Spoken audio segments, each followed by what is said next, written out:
ಅಸ್ಸಲಾಮ್ ಅಲೈಕುಮ್. ನಾನೀಗ ಇನ್ಸ್ಟೆಂಟ್ ಆದ ಚಟ್ನಿ ಮಾಡುವ ರೆಸಿಪಿ ಹೇಳುತ್ತೇನೆ, ಬನ್ನಿ ಫ್ರೆಂಡ್ಸ್. ನಾನೀಗ ಸಿಂಪಲ್ ಆದ ಪುದೀನ ಚಟ್ನಿ ಮಾಡ್ತಾಯಿದ್ದೇನೆ.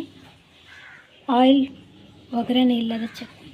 ಅದಕ್ಕೆ ಬೇಕಾಗುವ ಇಂಗ್ರೀಡಿಯೆಂಟ್ಸ್: ಕಾಯಿ, ಅರ್ಧ ಟೇಬಲ್ ಸ್ಪೂನ್ ಜೀರಿಗೆ, ಕರಿಬೇವು ಸೊಪ್ಪು, ಒಂದು ಸ್ವಲ್ಪ ಬೆಳ್ಳುಳ್ಳಿ, ಹುಳಿ, ಪುದೀನ, ಮೆಣಸಿನ್ಕಾಯಿ.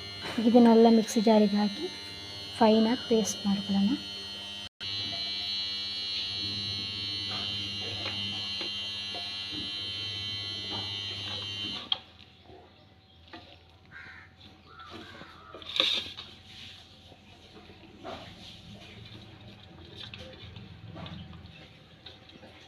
ಹೆಲ್ದಿ ಚಟ್ನಿ ತಿನ್ನಿ, ಹೆಲ್ದಿಯಾಗಿರಿ ಫ್ರೆಂಡ್ಸ್.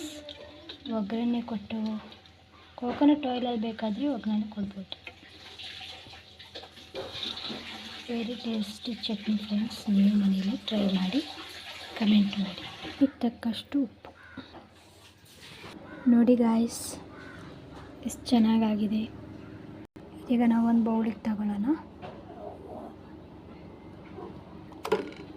ನೋಡಿ ಫ್ರೆಂಡ್ಸ್, ಇನ್ಸ್ಟೆಂಟ್ ಆದ ಚಟ್ನಿ ರೆಡಿ. ನೀರು ದೋಸೆಗೆ ಎಲ್ಲ ಟೇಸ್ಟ್ ಆಗುತ್ತೆ. ನೀವು ಮನೆಯಲ್ಲಿ ಟ್ರೈ ಮಾಡಿ ನನಗೆ ಕಮೆಂಟ್ ಮಾಡಿ ಫ್ರೆಂಡ್ಸ್.